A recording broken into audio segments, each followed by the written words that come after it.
Alors bonjour à toutes et tous et bienvenue dans cette vidéo de thermodynamique où on va démontrer le premier principe industriel. Alors jusqu'à présent, quand on a commencé la thermodynamique, on a présenté le premier principe qui s'appliquait à des systèmes fermés. Il a permis de relier les échanges énergétiques, le travail, le transfert thermique à la variation d'énergie interne et notamment par exemple à la variation de température d'un système. Donc c'est un outil très pratique.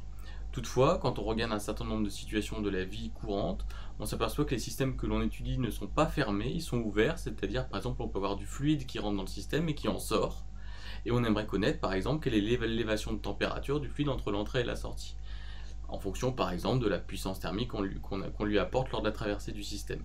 Mais vous voyez bien que le système est ouvert puisque du fluide rentre et du fluide sort, et donc ça rend inopérant le premier principe tel que nous le connaissons jusqu'à présent, qui s'applique à des systèmes fermés. Donc le but de cette vidéo, c'est de voir comment appliquer le premier principe à des systèmes ouverts, dans lesquels il y a des fluides en écoulement. C'est ce qu'on appelle le premier principe industriel, et donc on va le démontrer.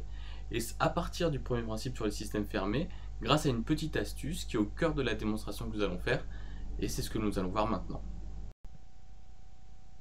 Donc nous allons commencer la démonstration en posant le système, c'est-à-dire qu'on va considérer un système comme ceci, dans lequel un fluide s'écoule en rentrant ici et en sortant ici.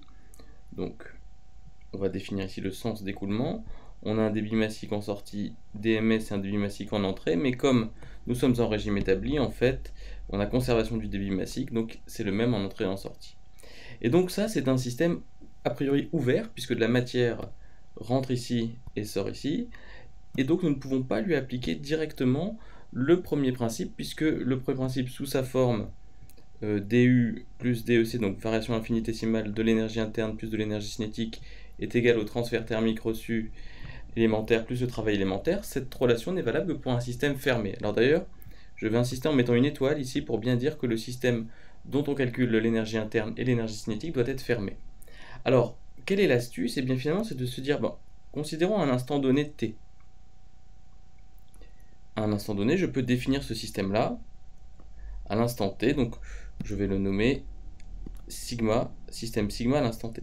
Ce système, je vais supposer qu'il est fermé, donc je vais lui associer l'étoile. S'il est fermé, c'est-à-dire qu'il n'échange pas de matière avec l'extérieur, et donc je peux regarder quel est ce système à l'instant t plus dt. Eh bien, s'il n'échange pas de matière avec l'extérieur, en fait, je suis les différentes molécules du système au cours du temps, ce qui fait que mon système se déplace, et qu'à l'instant t plus dt, sigma étoile est ici.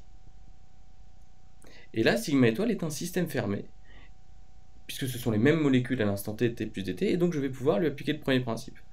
Et ce qui est intéressant, c'est de définir, donc, en noir, nous avions ce que je vais appeler sigma c, la surface de contrôle, qui est un système ouvert, et qui coïncide avec sigma étoile à l'instant t. Je vais aussi définir une partie, vous voyez, qui est commune, je la colorie ici, au système à l'instant t plus dt. Donc je vais l'appeler partie commune au système à l'instant t plus dt. C'est-à-dire que cette partie se retrouve dans le système étoile à l'instant t, dans le système étoile à l'instant t plus dt. Et puis il nous reste ici une partie qu'on va appeler l'entrée, et ici une partie que j'ai déjà appelée la sortie. Et grâce à toutes ces définitions, nous allons pouvoir appliquer le premier principe au système sigma étoile, qui est un système fermé. Alors juste, pendant sa traversée, le fluide peut recevoir de la part d'extérieur une certaine puissance thermique, ou aussi, imaginons qu'il y ait des parties mobiles dans l'écoulement, elles peuvent fournir une puissance utile, PU, au fluide qui circule. Donc voilà toutes les définitions dont nous aurons besoin, et sur lesquelles nous allons nous appuyer.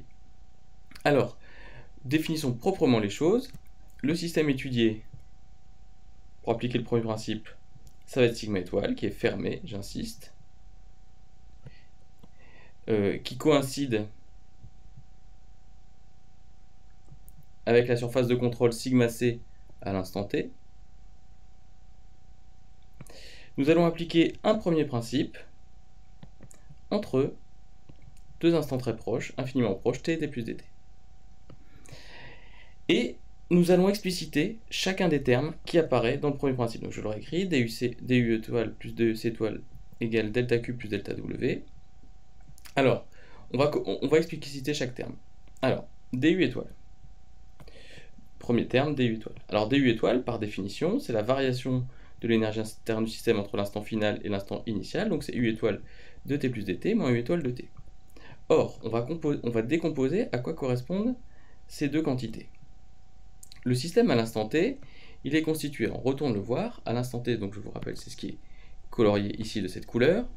Et bien ce système, il est constitué de l'entrée et de la partie commune. Donc je peux écrire que le système à l'instant t, il est composé de l'entrée plus de la partie commune, donc son énergie interne, elle est due par extensivité de l'énergie interne, c'est l'énergie interne de la partie commune à l'instant t, plus l'énergie interne de l'entrée, mais comme l'entrée a un volume infinitésimal, cette énergie interne est elle-même infinitésimale, je la note delta, pour quantité infinitésimale UE. De la même manière, si on analyse le système à l'instant t plus dt, alors je vais redessiner ici mon système, ce sera plus facile.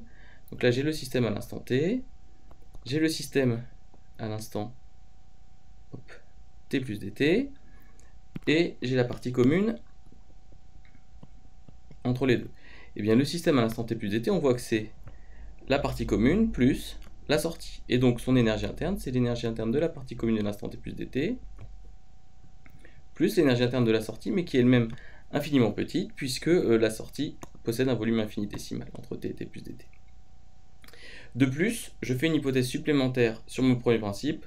Je suppose qu'on se situe en régime permanent, donc je rajoute cette hypothèse ici, ce qui me permet de faire une simplification importante.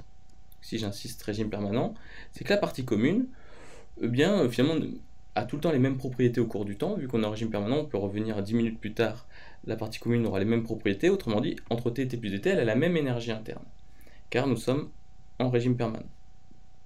Ce qui nous permet d'écrire que du étoile égale delta U de la sortie moins delta U de l'entrée.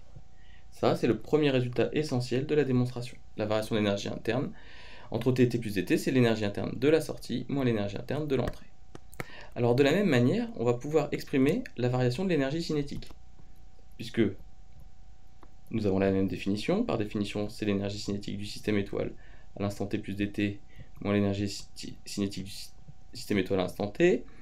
Alors on va juste refaire un schéma rapide pour repréciser une nouvelle notation. Il ne faut pas hésiter dans cette démonstration-là à faire régulièrement des petits schémas, c'est-à-dire qu'on va définir la vitesse du fluide en entrée, VE, et la vitesse du fluide en sortie, VS. Je vais la faire en noir, on la verra un petit peu mieux. Voilà. VS, c'est la vitesse du fluide en sortie. Et j'appelle aussi delta ME, la petite masse en entrée de masse de fluide qu'on a dans la partie d'entrée, et delta MS, la petite masse de fluide qui est sortie pendant dt. Alors, ce qui va nous permettre d'écrire que l'énergie cinétique à l'instant, par exemple, t plus dt, c'est l'énergie cinétique de la partie commune, plus à l'instant t plus dt, plus la petite énergie cinétique en sortie, ça c'est comme tout à l'heure, et l'énergie cinétique à l'instant t, c'est l'énergie cinétique de la partie commune à l'instant t, plus la petite énergie cinétique en entrée. Les deux énergies cinétiques des deux parties communes sont égales, puisque nous sommes en régime établi, et ce qui nous permet d'écrire que DEC étoile, c'est donc la petite énergie cinétique en sortie moins la petite énergie cinétique en entrée, ce qui est donc égal à la masse qui sort du système pendant dt fois Vs carré sur 2, d'après la définition de l'énergie cinétique, moins la masse qui est rentrée pendant dt fois la vitesse en entrée sur 2. Voilà, ça c'est des expressions des énergies cinétiques d'entrée et de sortie. Mais de plus, or, la petite masse en entrée, c'est égal au débit massique en entrée fois dt, et la petite masse qui sort pendant dt, c'est le débit massique en sortie fois dt, et or, la petite masse en entrée, le débit massique en entrée est égal au débit massique en sortie, est égal à ce qu'on va appeler dm, puisque on est en régime établi, et ça implique la conservation du débit massique. Ce qui fait que, au final, delta ME égale delta MS, et on va le noter delta M par la suite. Il n'y a plus d'ambiguïté. Et ce qui permet donc de simplifier DEC étoile,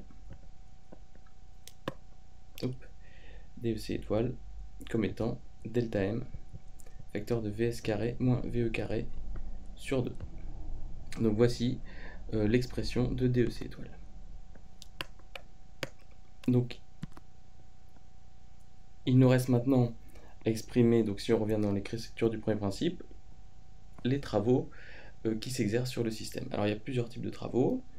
Il y a le travail de la force poids qui s'exerce sur le système. Il y a le travail des forces de pression. Et puis il y a aussi tout le travail des parties mobiles, celles que j'avais représentées par une sorte d'hélice dans l'écoulement. Vous vous souvenez, quand j'avais dessiné le système de l'écoulement, je vous avais dit qu'il y avait potentiellement une puissance apportée par des parties mobiles de l'écoulement que j'avais dessiné sous forme d'une hélice. Donc il y a tout ça à prendre en compte, donc on va y aller. Donc on va juste leur delta F du poids, travail de la pression, et si je vais appeler ça le travail utile, delta WU.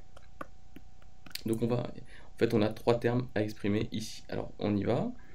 En fait on sait que le poids est une force conservative, donc le travail du force-poids c'est moins la petite variation de l'énergie potentielle de notre système qui est fermé, donc je peux l'écrire comme ça, et ça, avec DEP étoile, et bien on va encore refaire la méthode du bilan, hein, et je peux directement écrire que c'est la petite énergie potentielle en sortie moins la petite énergie potentielle en entrée, de même que précédemment. Ça veut dire qu'il faudrait séparer la partie commune, l'entrée, la sortie, et puis dire que les parties communes en T et T plus dt ont la même énergie potentielle, et on trouverait ça.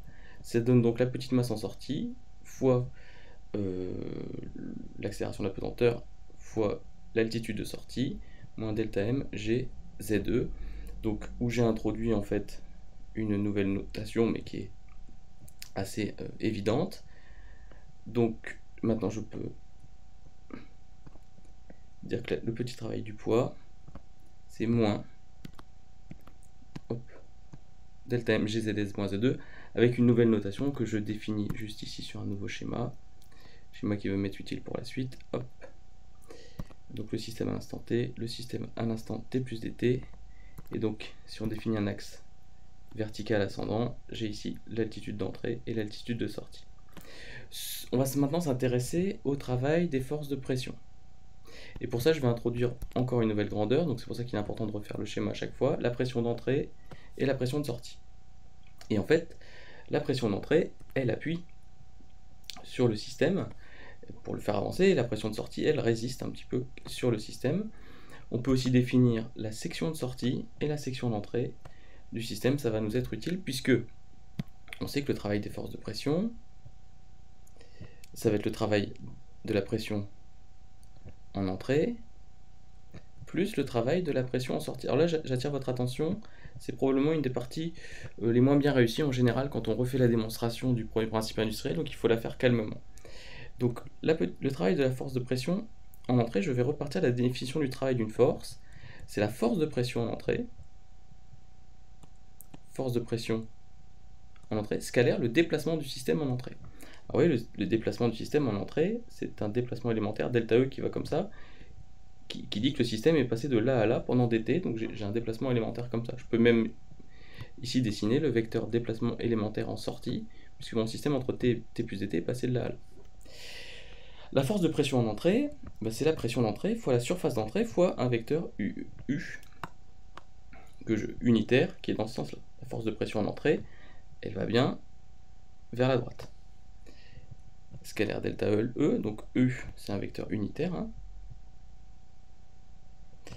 Et U et delta E, on s'aperçoit qu'ils sont, on voit ici, collinaires de même sens. Et donc, le produit scalaire, c'est le produit des normes des deux vecteurs, donc c'est PE, SE, delta LE. Et SE delta LE, finalement, c'est la surface ici d'entrée, fois le déplacement du système delta LE entre T plus dt, c'est tout simplement le volume delta VE de l'entrée. Le volume du petit système qu'on a appelé l'entrée. De la même manière, le travail des forces de pression en sortie, et bien on va encore appliquer la même définition, c'est la force de pression en sortie, scalaire, le déplacement élémentaire du système en sortie, sauf que la force de pression en sortie, si on la regarde bien maintenant, c'est une force qui s'exerce vers la gauche, puisque la pression en sortie est orientée comme ça, de droite à gauche, donc ici c'est moins la pression de sortie, fois la surface de sortie du fluide, fois le vecteur unitaire U, scalaire le petit vecteur élémentaire delta ls, qui lui est orienté vers la droite, donc porté par U. Ce qui fait qu'on aura la même chose qu'en entrée, mais au signe près. Donc on aura moins la pression en sortie, donc je vais l'appeler PS, la pression en sortie, ce sera plus condensé, fois SS fois delta ls, et on retrouve moins PS fois le petit volume, le volume élémentaire de la sortie. Autrement dit, le travail des forces de pression, c'est la pression en entrée fois le petit volume de l'entrée, moins la pression en sortie fois le petit volume de la sortie. Donc voilà le deuxième terme pour le travail. Donc on avait trouvé le travail du poids, le travail des forces de pression. Il reste à trouver le travail utile. Alors ça, en fait, ça va être très rapide puisqu'on a défini la puissance utile PU au début de l'exercice. Donc c'est PU fois dt. Enfin, il nous reste le transfert thermique reçu par le système. Et bien, de la même manière, donc le système, si je le redessine très rapidement comme ça, on avait vu que de la part des parties mobiles, il recevait la puissance PU. On a vu aussi qu'il pouvait recevoir une puissance thermique de la part de l'extérieur. Et bien donc on aura le transfert thermique reçu pendant dt, c'est la puissance thermique fois dt. Et donc ça y est, nous avons tous les termes du premier principe. Nous pouvons le réécrire.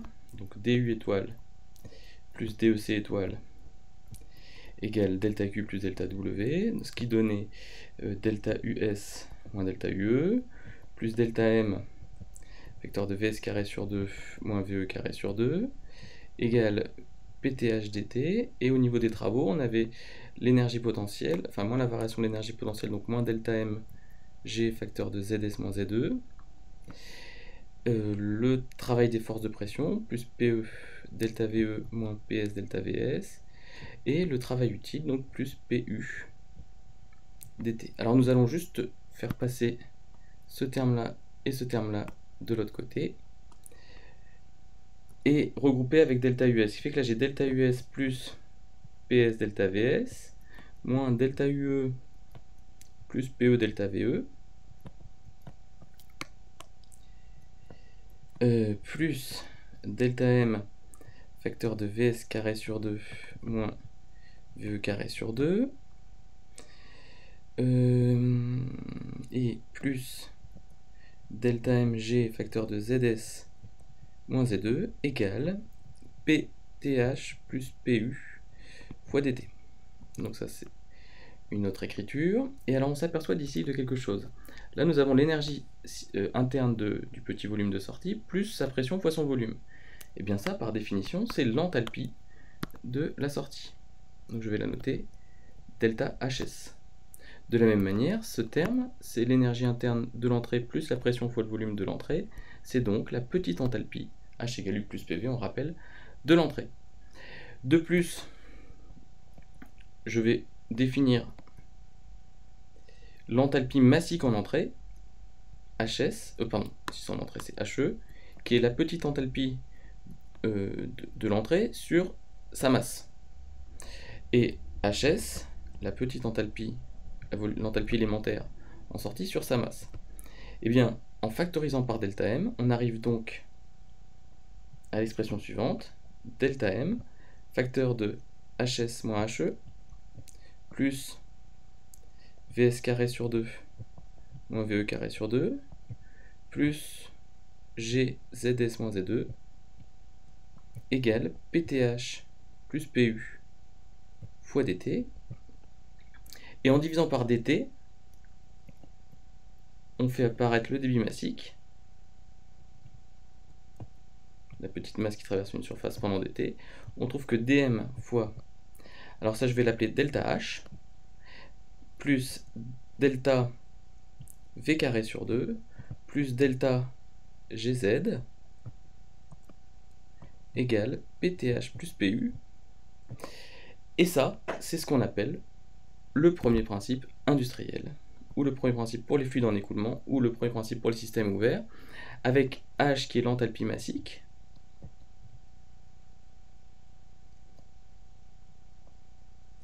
V carré sur 2, en fait, vous reconnaissez que c'est 1/2 de mv carré divisé par m, donc en fait, c'est l'énergie cinétique massique. Et Gz, c'est finalement l'énergie potentielle de pesanteur massique. Et là, je voudrais insister sur quelque chose de très important. Ce delta-là,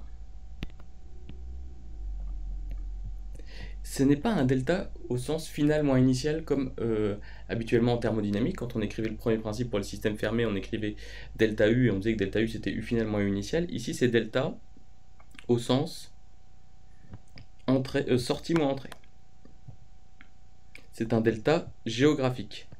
C'est-à-dire qu'on regarde à deux endroits différents la sortie et l'entrée du système et on compare l'enthalpie en sortie à l'enthalpie en entrée. C'est pas un delta temporel comme avant où c'était final moins initial. Donc on est passé d'un delta temporel à un delta spatial, sortie moins entrée. C'est ça vraiment tout le jeu du premier principe industriel.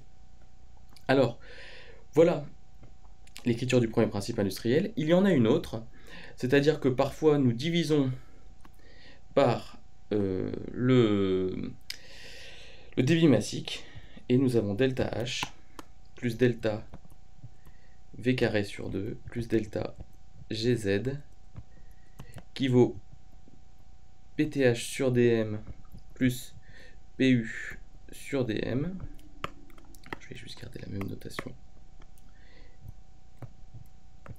Et cette grandeur-là est appelée finalement le transfert thermique massique, puisque en fait si on fait de l'analyse dimensionnelle, il s'exprime en joules par kilogramme, puisque vous avez PTH qui est en joules par seconde, c'est une puissance, et le débit massique qui est en kilogrammes par seconde. Donc en fait, on peut PTH sur dm, c'est quelque chose qui est homogène à une énergie massique, c'est-à-dire le nombre de joules que reçoit 1 kg de fluide qui s'écoule, et donc on le note petit q, transfert thermique massique. Et de la même manière, cette grandeur-là, on l'appelle le WU, le travail utile massique. Donc, deuxième écriture du premier principe industriel, delta V carré sur 2 plus delta Gz égale Q plus WU, avec ici le transfert thermique massique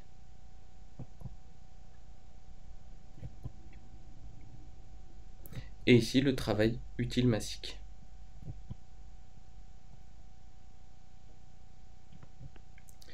Donc je remets pour conclure les deux expressions.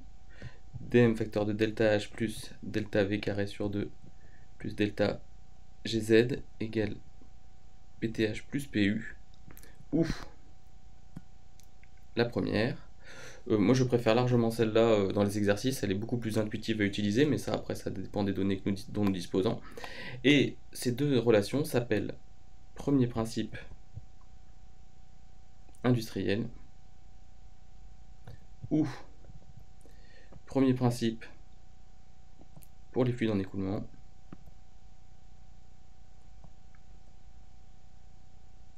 ou premier principe pour les systèmes ouverts. Donc c'est ces trois dénominations de cette écriture. Donc voilà pour la démonstration du premier principe industriel. C'est une démonstration un petit peu longue, un petit peu technique. Elle démarre par une définition très propre du système fermé sur lequel vous devez travailler. C'est vraiment là-dessus que vous êtes attendu au tournant si on vous demande la démonstration, de bien définir le système ouvert sigma c qui est la surface de contrôle, et après de lui faire coïncider à l'instant t un système fermé, et de le dessiner aussi à l'instant t plus dt, définir ainsi une entrée, une sortie, une partie commune. Appliquer le premier principe, du plus dec égale delta w plus delta q, et pour le du, le dec, bien faire la méthode du bilan, c'est-à-dire que dire que du, donc on a appelé du étoile, ici c'est u étoile de t plus dt moins u étoile de t, et décomposer de quoi est constitué chacun des termes. Ça c'est vraiment important. Donc pareil, au niveau des travaux, le travail des forces de pression, la démonstration à ce niveau-là, il y a une petite difficulté, donc il faut le faire très proprement. Et ensuite, eh bien alors vous allez voir que certes cette démonstration était un peu longue, un peu technique, mais elle est extrêmement rentable, puisque la formule que vous obtenez à la fin, eh bien en fait elle va vous permettre de traiter des dizaines de cas différents, juste en fait en l'apprenant et en simplifiant tous les termes qui n'interviennent pas. Et donc en fait ça c'est l'objet de la suite, de tous les exemples d'application qu'on va faire sur le premier principe industriel. C'est des 5 termes qui apparaissent dans l'équation, lesquels se simplifient dans une situation donnée, par exemple dans une tuyère, par exemple dans un chauffe-eau, etc. Et comment on manipule ça pour arriver rapidement au résultat désiré. Et donc j'insiste fortement sur le fait que les deltas qui apparaissent ici, ce sont vraiment des deltas différents de ceux du premier principe habituel. C'est des deltas qui veut dire je regarde la valeur de la grandeur entre la sortie de mon système ouvert et l'entrée de mon système ouvert. C'est plus entre entre le début de la transformation et la fin de la transformation comme d'habitude, c'est vraiment entre l'entrée et la sortie. Et si vous savez ça, en fait l'utilisation du premier principe industriel c'est quelque chose de relativement simple et qui marche vraiment très bien. Donc au prix d'une démonstration un peu longue, on a ensuite une formule qui marche extrêmement bien et qui est adaptée à plein de situations différentes.